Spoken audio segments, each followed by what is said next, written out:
தொல்லியல் துறையிலேயே பண்டிட்ஜின்னு தான் என் பேரே பண்டிட்ஜின்னு தான் பேர். அவன் க்ளீன் பண்ணால் something is going down, steps போகிறது. ஆங்கிலேயர்களுடைய ஆட்சி இந்தியாவில் எப்படி இருந்தது என்பதை கண்ணாடி போல் காட்டக்கூடிய ஒரே அருங்காட்சியகம் சென்னை மியூசியம் தான். How the arch is damaged, constant leakage, how we preserve. This is before conservation, this is after conservation. சின்ன காரே ஓட்டலாம் அந்த அளவுக்கு பெரியது. எதுக்குடா இது அப்படின்னு சொல்லி உள்ளே போனால் நில போகிறது. ஸோ பைண்டிங் மெட்டீரியல் சுண்ணாம்புன்றது ரொம்ப எர்லி பீரியட்லேருந்தே தெரிஞ்சிருக்கு. ஆனால் அந்த சுண்ணாம்பை எப்படி வச்சாங்க, எங்கே வச்சாங்க, அது எப்படி கலவை பண்ணாங்க, அதுக்கு உண்டான எந்த எவிடன்ஸும் எங்கேயுமே இல்லை. கீனாக அப்சர்வ் பண்ணால் அதில் சில இதில் உள்ளுக்குள்ளே பெயிண்டிங்கே இருக்குது.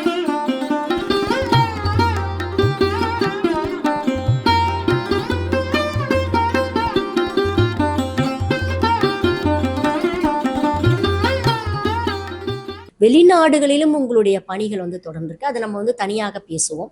இப்பொழுதுக்கு எந்தெந்த ஊருக்கு நீங்கள் போனீங்க அப்படிங்கிறத சொல்லுங்கள். நான் 1975 கோவாவில் சேர்ந்தேன். 1976 கோவாவின் மியூசியத்தினுடைய பணிகள் டாக்குமெண்டேஷன் எல்லாம் முடித்த உடனே அமராவதி என்று ஆந்திர பிரதேசத்தில் குண்டூர் மாவட்டத்தில் உள்ள அமராவதி மியூசியத்திற்கு மாற்றப்பட்டேன். ஏனென்றால் அங்கு புத்திஸ்ட் ஸ்தூபா, பல ஆன்டிகுட்டிகள் சரியான முறையில் டாக்குமெண்ட் செய்யப்படாமல் இருந்தது. அவைகளை பூர்த்தி செய்வதற்காக என்னை அமராவதிக்கு டிரான்ஸ்ஃபர் என்பது 2 காரணத்திற்காக உண்டு. ஒன்று பனிஷ்மெண்ட் டிரான்ஸ்ஃபர், இன்னொன்று ஒர்க் டிரான்ஸ்ஃபர். இது 2ஆம் முறை. பனிஷ்மெண்ட் இல்லை, எங்கே வேலை இருக்கோ அங்கே அது போனோம். எங்கள் தொல்லியல் துறையிலேயே பண்டிட்ஜின்னு தான் என் பேரே பண்டிட்ஜின்னு தான் பேர். என்ன காரணம்னா, நான் ஒத்தந்தான் மொத்த தொல்லியல் துறையில் வியாகரண சிரோமணி, சாகித்ய சிரோமணி, சிக்ஷா சாஸ்திரி, POL, MA, PG diploma in archaeology, intensive conservation diploma from France, இத்தனை குவாலிஃபிகேஷன் சம்பாதித்தவன் நான் ஒருவன் தான். எனவே எங்கெங்கு வேலை இருக்கிறதோ, 2வது சொன்ன இடத்துக்கெல்லாம் போகக்கூடியவனுக்கு தான் தமிழில் ஒரு மரபு உண்டு, காய்த்த மரம் தான் கல்லடிப்படும் என்று. அதுபோல் வேலை செய்பவர்கள் சாதாரணமாக இதுபோன்று அனுப்பப்படுவார்கள்.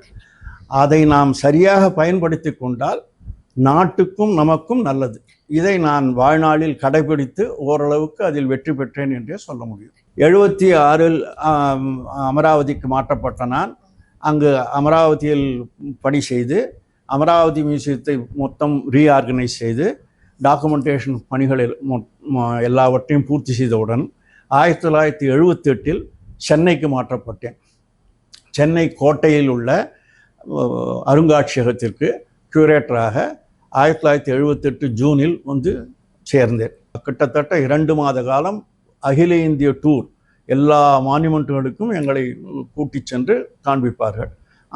அந்த விதத்தில் எல்லா இந்தியாவில் உள்ள முக்கியமான பல நினைவு சின்னங்களை பார்க்கும் ஒரு வசதி கிடைத்தது. டேராடூனில் ஒரு மாதம் இருந்து கெமிக்கல் ட்ரீட்மெண்ட்டை பற்றி அங்கு பயின்றேன். 1980 இந்த PG டிப்ளமாவை முடித்தவுடன் மறுபடியும் நான் சென்னை கோட்டை அருங்காட்சியகத்திற்கு மாற்றப்பட்டேன். சென்னை கோட்டை அருங்காட்சியகத்தில் 80லிருந்து 82 மார்ச் வரை பணி செய்தேன். அந்த காலத்தில் சென்னையில் உள்ள கோட்டையில் உள்ள அருங்காட்சியகத்தில் இருந்த 9 கேலரிகளையும் ரீஆர்கனைஸ் செய்து 10வது ஒரு கேலரி பிரிண்ட்ஸ் ஆன் மெட்ராஸ் என்பதாக ஒரு புதிய கேலரியை செய்து அதில் தான் ஏனென்றால் இந்தியாவிலேயே சென்னை கோட்டையில் உள்ள அருங்காட்சியகம் ஒன்றுதான் ஆங்கிலேயர்களுடைய ஆட்சி இந்தியாவில் எப்படி இருந்தது என்பதை கண்ணாடி போல் காட்டக்கூடிய ஒரே அருங்காட்சியகம் சென்னை மியூசியம் தான். ஏனென்றால் அவர்களுடைய மொத்த ஆட்சி காலத்தில் நடந்த அத்தனை ஆக்டிவிட்டிக்கு உண்டான ஆதாரங்கள் எங்களிடம் உள்ளன. அவைகளை இது செய்து பிரிண்ட் செய்து பிரிண்ட்ஸ் ஆன் மெட்ராஸ் என்பதாக ஒரு புதிய கேலரி ஏற்படுத்தி செய்தேன். தஞ்சையில் ஹிஸ்ட்ரி இதெல்லாம் அபாண்டன் பண்ணிட்டாங்க. அதை மறுபடியும் கன்சர்வ் பண்ணி கொடுத்தேன். அந்த ஆடிட்டோரியத்தை இட் இஸ் அன்சேஃப்னு சொல்லி they declared unsafe. 10 years it was under lock and key, sealed. They wanted to demolish.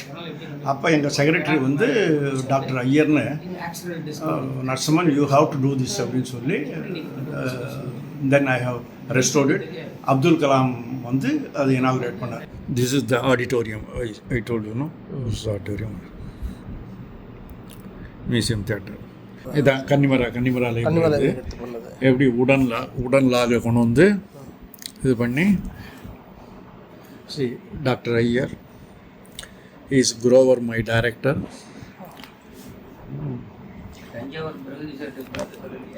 See how we are concerned with the roof. The completely rotten, everything we remove. These glass tiles from Pudukkottai district, village to village, we went, that Karaikudi region, we purchased actually these glass tiles because that is required. See how the arch is damaged, constant leakage. How we preserve. This is before conservation, this is after conservation. Similarly here you see, this is before conservation, this is here. Beauty is this holds east-west orientation so that the fresh air can come and it go. All these holes they have plugged completely. So with the result, it became so dark and other thing. Suffocation on the See, this is how. This is the upper roof conservation. This is the lower with glass tiles. These originally Belgium glass tiles. We in the Karaikudi region we purchased from the private people, and this is how the stained glasses we ourselves conserved. I am explaining to my secretary. This is how we did it. See the panel. See how this is. You see after conservation. How we are cleaning. Everything we did it at the site itself. This is the 14 brackets roof. This completely conserved. பிறகு 82 நான் பதவி உயர்வு பெற்று டெல்லிக்கு மாற்றப்பட்டேன். 82 85 November வரை டெல்லியில் நான் senior technical அசிஸ்டண்ட்டாக பணியாற்றினேன். அந்த காலத்தில் நேஷனல் டாக்குமெண்டேஷன் என்பதாக ஒரு ப்ராஜெக்ட் எடுத்தார்கள்.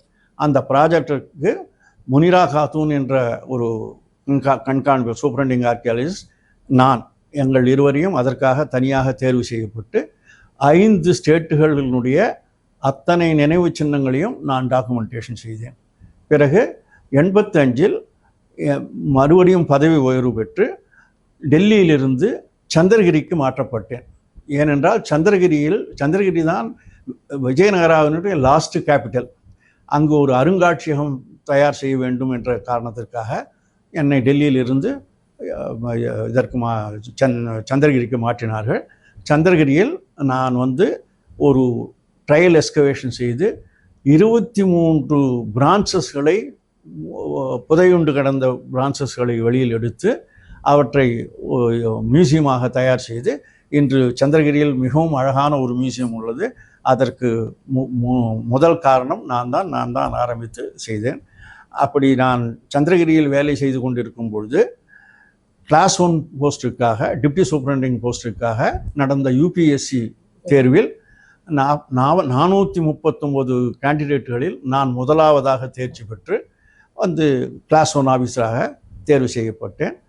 1987 சந்திரகிரியிலிருந்து கல்கட்டாவிற்கு மாற்றப்பட்டேன். கல்கட்டாவில்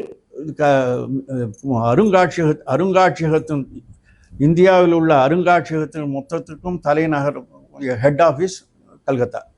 அந்த ஆஃபீஸில் 87 90 வரை பணியாற்றினேன். அந்த காலத்தில் 8 மியூசியங்கள், புதிய மியூசியங்கள் என் தலைமையில் ஏற்படுத்தப்பட்டன. 28 மியூசியங்களில் ரீஆர்கனைசேஷன் பணிகள் செய்யப்பட்டன. 1990 சென்னை சரகத்திற்கு மாற்றப்பட்டேன். சென்னை என்னுடைய டிப்டி சர்வீஸ் பூராவுமே ப்ராக்டிக்கலாக நான் சூப்பரண்டாக தான் இருந்தேன். காரணம் என்னவென்றால், கல்கத்தாவிற்கு நான் போன உடனேயே எனது சூப்பரண்ட் அங்கோலாவிற்கு டெபுடேஷனில் சென்றார். ஆகவே சூப்பரண்ட் வேலையை செய்தேன். அதே போன்று 1990 சென்னை வந்தவுடன் எனது கண்காணிப்பாளராக இருந்த டாக்டர் நரசம்மையா கம்போடியாவிற்கு டெபுடேஷனில் சென்றார். ஆக 90 நான் தான் சூப்பரண்டாக பணியாற்றினேன். 1994 என்னை சூப்பரண்டாக பதவி உயர்வு கொடுத்து என்னை சென்னையிலேயே இருக்க வேண்டும் என்பதற்காக டெல்லியிலிருந்து ஒரு சூப்பரண்ட் போஸ்டை சென்னைக்கு மாற்றல் செய்து என்னை கோட்டை அருங்காட்சியகத்தில் கண்காணிப்பாளர் மியூசியம் ஹெட்டாக போட்டு குஜராத் வரை என்னுடைய தலைமையின் கீழ் 8 ஸ்டேட்டுகளுக்கு சீஃபாக பணியாற்றினேன். பிறகு 97 மறுபடியும் சென்னை சர்க்கிளுக்கு சூப்பரண்டாக மாற்றப்பட்டு 2003 வரை சென்னை சரகத்திற்கு கண்காணிப்பாளராக பணியாற்றினேன். 2003 நான் டெம்பிள் சர்வேக்கு மாற்றப்பட்டு அங்கு ஒரு 2 ஏறத்தாழ 3 ஆண்டுகள் பணி செய்து 2006 பதவி ரிட்டையர் ஆனேன். அந்த சமயத்தில் தான் Mahabalipuram project report, excavation report மற்றும் ஒரு ராஷ்டிரகூடாவை பற்றிய ஒரு பெரிய ரிப்போர்ட், இதெல்லாம் ப்ராஜெக்ட் ரிப்போர்ட்டுகள் தயார் செய்து நான் பதவியிலிருந்து விலகுவதற்கு ஒரு வாரம் முன்பே எல்லாவற்றையும் எங்கள் தலைமையகத்துக்கு செய்துவிட்டு பதவியிலிருந்து நிறைவு பெற்றேன். அடுத்தது ரொம்ப ரொம்ப இன்ட்ரெஸ்டிங்கான ஒரு ஆக்சிடென்டல் டிஸ்கவரின்னு சொல்லுவோம். அதாவது அது பண்ணணும்னு எண்ணத்தோல பண்ணலை, தானாக அது ஒரு எஸ்கவேஷனாக மாறும். புதுக்கோட்டை டிஸ்ட்ரிக்டில் கீரனூர்னு ஒரு ஊர் இருக்குது. அந்த கீரனூரில் பயங்கரமாக மழை பெஞ்சு, Keeranur temple is a protected temple, ஒரு கர்ப்பகிரகத்துக்குள்ளெல்லாம் கூட தண்ணி வந்துடுது. ஸோ அங்கே போய் பார்த்துட்டு ட்ரைனேஜுக்கு வழி இல்லாமல் கோயில் பண்ணியிருக்க மாட்டாங்க. ஸோ ட்ரைனேஜ் எங்கேயோ க்ளோஸ் ஆகிருக்குது, அது எங்கன்னு கண்டுபிடிக்கணும் அப்படின்றதுக்கோசம் அந்த மகாமண்டபத்துக்கு பக்கத்தில் ஓப்பன் ஸ்பேஸ் இருக்குது. அந்த ஓப்பன் ஸ்பேஸை கணக்க நம்ம எஸ்கவேட் பண்ணோம்னா இந்த ட்ரைனேஜினுடைய இதை கண்டுபிடிக்கிறதுக்கு சான்ஸ் இருக்குதுன்னு சொல்லி அங்கே ட்ரையல் ட்ரென்ச் போட்டாக்கா என்னன்னா, இதில் மண்டகப்பட்டுன்ற இடத்துல ரொம்ப அழகான ஒரு ஹிஸ்டாரிக்கல் இன்ஸ்கிரிப்ஷன் இருக்குது. ஐஷ்டகம் அத்ரோம் அலோகம் அசுதம் விசித்திர சித்தேன நிர்மாவிதம் பிரம்மேஸ்வர விஷ்ணு. அசுதம்ன்ற ஒரு வார்த்தை, சுதான்னா லைம், சுண்ணாம்பு. ஸோ பைண்டிங் மெட்டீரியல் சுண்ணாம்புன்றது ரொம்ப எர்லி பீரியட்லேருந்தே தெரிஞ்சிருக்கு. ஆனால் அந்த சுண்ணாம்பை எப்படி வச்சாங்க, எங்கே வச்சாங்க, அது எப்படி கலவை பண்ணாங்க, அதுக்கு உண்டான எந்த எவிடன்ஸும் எங்கேயுமே இல்லை. இத்தனை கோயில் கட்டிருக்காங்களோ இஞ்சி எந்த இடத்துலையுமே அந்த சுண்ணாம்பு கலவையை எப்படி தயார் பண்ணாங்க, எப்படி ஸ்டோர் பண்ணாங்க அப்படின்றதுக்கு ஒரு விதமான இதுவும் இல்லை. இந்த கீரனூரில் நாங்கள் பண்ண எஸ்கவேஷனில் 9 டப்பு, 1 2 இல்லை 9 டப்பு இந்த சுதா, அதாவது லைம் ஸ்டோரேஜ் டப்பு கண்டுபிடிச்சோம். அது அதில் ஒரு டப்பு ஃபுல்லாகவே அப்படியே அன்யூஸ்டு, கிட்டத்தட்ட ஒரு 600-700 வருஷமாக அப்படியே பூமியில் உள்ளுக்குள்ளே புதைஞ்சு வந்தது. அதை எஸ்டாப்ளிஷ் பண்ணோம். ஸோ இந்த லைம் பேஸ்ட்டை எப்படி ப்ரிசர்வ் பண்ணணுன்றத கற்றுக் கொடுத்தாங்க. அதை பார்த்து மகாபலிபுரம் கைலாசநாதர் டெம்பிள் கன்சர்வேஷனுக்கு நாங்கள் கிரியேட் பண்ணி அதை மாதிரி டப்புகள் கிரியேட் பண்ணி அதில் தான் base matter, section matter, finishing மாட்டர்னு தனித்தனியாக தயார் பண்ணி ஸ்டோரேஜ் பண்ணி வேலை செய்ய முடிஞ்சுது. அதனால் அது ஒரு ரொம்ப முக்கியமான ஜிஞ்சி ரொம்ப ரொம்ப ஆச்சரியமான சமாச்சாரம். என்னன்னா, கேவி சவுந்தரராஜன் எங்கள் இதில் அடிஷ்னல் டைரக்டர் ஜெனரலாக இருந்தவர், பெரிய ஸ்காலர், அதில் ஒன்றும் சந்தேகமே கிடையாது. அவர் அங்கே கிட்டத்தட்ட ஒரு 300 ஸ்மால் இது மாதிரி இருக்கும் ஹார்ன். அதை ஹார்ஸ் ஹார்ன்னு சொல்லி அவர் டிக்ளேர் பண்ணி வச்சுருந்தார். ஏதோ குதிரை லாயம் அப்படின்னு பண்ணி வச்சுருந்தார். அப்படி தான் எல்லாமே நினச்சிருந்தாங்க. அதை அது குதிரை லாயமாக இருக்கிறதுக்கு சான்ஸ் இல்லைன்னு நான் இன்ஸ்பெக்ஷன் நினச்சே பண்ணேன். கீனாக அப்சர்வ் பண்ணால் அதில் சில இதில் உள்ளுக்குள்ளே பெயிண்டிங்கே இருக்குது. எந்த குதிரை லாயத்தில் பெயிண்டிங் பண்ணிருப்பாங்க. ஸோ இது குதர்லாயம் கிடையாதுன்றதுக்கு இது பண்ணத்தோன்னு சொல்லி அங்கே எஸ்கவேஷன் பண்ண ஆரம்பித்தோம். எஸ்கவேஷன் பண்ணச்சே என்ன ஆச்சுன்னாக்கா அங்கே ஒரு பெரிய சிங்கிள் ஸ்டோன் இருக்கும், க்ரீனிஷ் கிரானைட். அது கர்நாடகா, இந்த நம்ம தமிழ்நாட்டில் எங்கேயுமே க்ரீனிஷ் குவாரி கிடையாது, கர்நாடகாவிலேருந்து கொண்டு வந்திருக்கான். அது 8x8 அவ்வளோ பெரிய ஒரு சிங்கிள். அது எப்படி டிரான்ஸ்போர்ட் பண்ணாங்க என்னன்னு தெரியல. அது ராயல் த்ரோன். அது தெரியாத அதுக்கு அந்த நாளில் பெட் ரெஸ்ட் மாதிரி, இப்போ நமக்கு இந்த பின்னால் சாந்துக்கிறதுக்கு இருக்கிற மாதிரி பெட் ரெஸ்ட் மாதிரி ஸ்டோன்லேயே பண்ணியிருப்பான். அதை நான் போச்சே என்கிட்ட சொன்னாங்க, சார் இதை தூக்கி போட்டால் தான் அந்த நாளில் பொண்ணு கொடுப்பாங்கன்னு. நான் சொன்னேன், அப்போ எவனுக்குமே கல்யாணம் ஆகாதுறாங்க, இது எங்கேருந்தா தூக்கி போடுறது அப்படின்னு சொல்லிட்டு அதை எஸ்கவேட் பண்ணால் ஆக்சுவலாக தட் வாஸ் எ த்ரோன். அதுக்கு அதிஷ்டானா, அதுக்கு சகலமும் இருக்குது. அது கீழே பார்த்தா பெரிய கோர்ட், ஓப்பன் கோர்ட். அதில் 3 ஸ்டேஜாக, விஐபி உட்கார்ற ஸ்டேஜு, அடுத்தவங்க உட்கார்ற ஸ்டேஜு, காமன் பீப்புள் உட்கார்றது, அந்த மாதிரி இத்தனை ஸ்டேஜோடு இது பண்ணி அதில் மழை பெய்ஞ்சு தண்ணி வந்தால் கிட்டத்தட்ட 2 ஃபர்லாங் கன்னட ஒரு டேங்க்கு. அந்த டேங்க்குக்கு இன்டர் கனெக்டட், இங்கேருந்து தண்ணி அந்த டேங்க்குக்கு போகுது. அந்த மாதிரி அது ஒரு எஸ்கவேஷன் பண்ணி இது பண்ணி அந்த ராயல் ஹம்ஸ், இந்த பெட் ரெஸ்ட் இருக்குது பார்த்தீங்களா, இந்த பெட் ரெஸ்ட் எடுத்த பிற்பாடு கரெக்டாக இந்த bed rest was back side. So king உட்காந்தாக்கா he is facing the audience. அது கரெக்டாக அந்த இதில் ராயல் த்ரோனுன்றதுக்கு அதனுடைய ராயல் த்ரோனுக்கு லட்சணங்கள் உண்டு. இப்படி இந்த சிம்மம் இருக்கும், இது அஸ்வம் இருக்கும், இது இருக்கும் அப்படின்றது. அந்த எல்லா ஐக்கனோகிராஃபிக்கல் ஃபீச்சரும் அதில் இருக்குது. அதனால் அதை ராயல் த்ரோன்னு இது பண்ணி கோட்டிங் பண்ணோம். இதை விட இன்ட்ரெஸ்டிங் என்னன்னா, அங்கே ஒரு கல்யாண மஹால்னு ஒரு ஸ்ட்ரக்சர் இருக்குது. அந்த கல்யாண மஹாலில் உள்ளுக்குள்ளே சென்டரில் ஒரு டேங்க் இருக்குது. அந்த டேங்கை அதுக்கு 4 பக்கமும் வராண்டா மாதிரி க்ளோஸ்டு வராண்டா.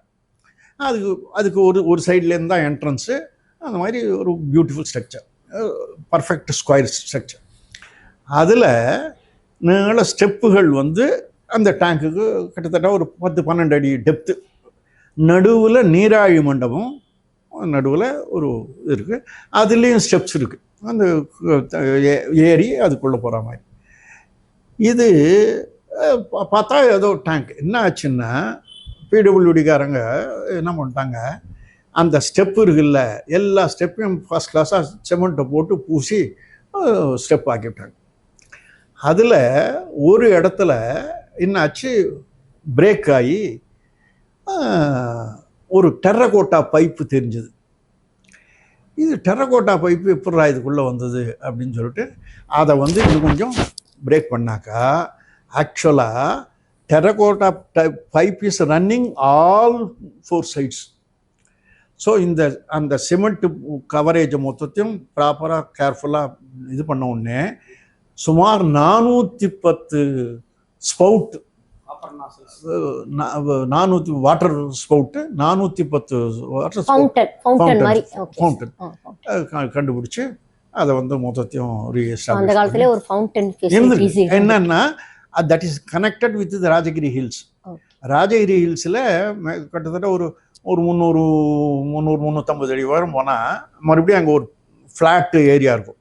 அந்த இடத்துல ஒரு சொனை இருக்குது, பெரிய நேச்சுரல் வாட்டர் ஸ்ப்ரிங். அநேகமாக அதிலிருந்து இங்கேக்கு வாட்டர் சப்ளை ஆகிறதுக்கு சான்ஸ் இருக்குது. அந்த மாதிரி அது ஜிஞ்சியில் அந்த டிஸ்கவரி பண்ணி அந்த மாதிரி பண்ணோம். ஃபோர்ட் செயின்ட் ஜார்ஜ்லேயே ரொம்ப இன்ட்ரெஸ்டிங் இது என்னென்னா, ஃபோர்ட் ஸ்டேஷன்லேருந்து நம்ம கோட்டைக்குள்ளே வந்தோம்னா அதுக்கு ஃபோர்ட் செயின்ட் ஜார்ஜ் கேட்டுன்னு பேர். அந்த இடத்துல பார்த்திங்களான்னா ஒரு அகழி இருக்கும். அந்த அகழி சாதாரணமாக அகழி மாதிரி இருக்குது. அது என்ன ஆச்சுன்னாக்கா, அது that is under the military occupation. அதில் அதை கன்சர்வ் பண்ணலான்னு சொல்லிட்டு மதிவானன்னு என்னுடைய ஒரு அசிஸ்டண்ட், அவனை அதெல்லாம் க்ளீன் பண்ணி நம்ம அந்த டேமேஜ்டு புக்ஸ் எல்லாம் சரி பண்ணிடலாம் அப்படின்னு சொல்லி சொன்னான். அவன் க்ளீன் பண்ணால் something is going down, steps போகிறது. உடனே வந்து சார் அங்கே ஒரு ஓப்பனிங் இருக்குது சார், ஸ்டெப்ஸு போகுது சார்னா. சார் நான் உடனே கிளம்பி போனோம். எங்கள் டிபார்ட்மெண்ட்டில் என்ன ஒரு சௌகரியம்னா, just like a defence we have all equipments, all sort of experts. உடனே ஃபோட்டோகிராஃபர், டிரான்ஸ்மேன், அவங்க இவங்க எல்லாரையும் கொண்டு போனால் 12 ஸ்டெப்பு போகிறது.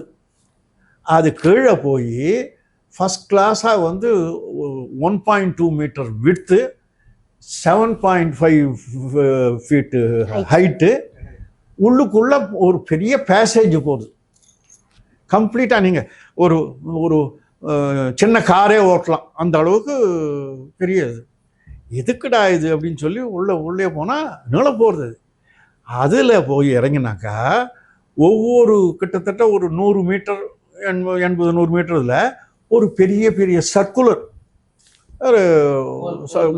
ஓப்பனிங் இருக்குது. நல்ல பெரிய ஒரு மனுஷன் ஈஸியாக நோங்கி வெளியில் வரலாம். எதுக்குடான்னு சொல்லி இதை கண்டுபிடிக்கணும்னா, அதனுடைய ஆப்போசிட் சைடில் பார்த்தா இந்த இந்த நார்த்தில் இருக்குதுன்னா அதுக்கு டைரெக்டாக சவுத்தில் ஒரு ஓப்பனிங் இருக்குது. ஆஹா, இது என்னன்னு ரிசர்ச் பண்ணப்போ திஸ் கோஸ் அப் டு அந்த ரிசர்வ் பேங்க் வரைக்கும் போகிறது. அது ரிசர்வ் பேங்க் கட்டச்சே என்ன பண்ணிட்டானுங்க, அவனுங்க தெரியாமல் இதை பிரேக் பண்ணி அங்கே ரிசர்வ் பேங்க் கட்டானுங்க. அது அங்கே பிளாக் ஆகி போச்சு. இந்த பக்கம் டுவர்ட்ஸ் சவுத் எங்கடா போகிறதுன்னா செகண்ட் லைன் பீச் வரைக்கும் போகுது. அந்த செகண்ட் லைன் பீச் போடுறதுக்காக அங்கே அவனுங்க கட் பண்ணிட்டானுங்க. இது எதுக்காகடான்னு யோசனை பண்ணால் ஃபோர்ட் செயின்ட் ஜார்ஜை ப்ரொடெக்ட் பண்ணுறதுக்கு 2-3 தடவை ஃப்ரெஞ்சுக்காரங்க வந்து அட்டாக் பண்ணானுங்க. ஆகையால் அவங்க சீலேருந்து வரைச்சி அவங்களுக்கு வந்து தெரியாத அம்யூனிஷனை இவங்க ஈஸ்ட் இந்தியா கம்பெனி சோல்ஜர்ஸுக்கு கொடுக்கணும். ஸோ திஸ் வாஸ் இந்த canal was used for that. இந்த அகழி இதில் சின்ன சின்ன போட்டில் அம்யூனிஷன் எடுத்துன்னு போனாக்கா அழகாக இங்கேருந்து இவன் இப்படி சப்ளை பண்ணான்னா அந்த போட்டில் கொடுத்தா அந்த பக்கம் கொடுத்துருவான். ஸோ அவுட்டர் இருக்கவனுக்கு இந்த சைடு ஓப்பனிங்னால கொடுக்கலாம், இன்னர் ஃபோர்ட் வாலில் இருக்கிற மிலிட்ரிக்காரனுக்கு அந்த சைட்லேருந்து கொடுக்கலாம். இப்படி 2 பக்கமும் வரிசையாக கொடுத்துட்டே போனால் this ends with the front side. அங்கே இதை விட இன்னும் அகலமான அகழி, ஆனால் அதில் இந்த ஓப்பனிங்கே கிடையாது. அது வெறும் யாரும் சட்டுன்னு வராமல் இருக்கிறதுக்கோசம் தடுக்கிறதுக்கு தோஞ்சு வாட்டர் ஃபெசிலிட்டி இல்லை. ஸோ சீக்ரெட்டாக பண்ணது பூரா back side of the fort. இதை கண்டுபிடிச்சி இது பண்ணோம். அடுத்தது ஒரு முக்கியமானது என்னன்னாக்கா, இந்தியாவிலே ஒரே டச்சு ஃபோர்ட்டு சாட்ராஸ் தான். அந்த சாட்ராஸை வந்து 1880s வந்து பிரிட்டிஷ்காரன் வந்து பாம் போட்டு ரூயின்ட் ஆகிப்போச்சு. அதுக்கப்புறம் வந்து அஃப்கோர்ஸ் ஏஎஸ்ஐ டிக்ளேர் பண்ணாங்களோ ஒழிஞ்சு no one was ready to take up that work. ஏன்னா மோஸ்ட் ப்ராப்ளமேட்டிக் ஒர்க்கு, அதனால் வந்து எடுத்து இது பண்ணல.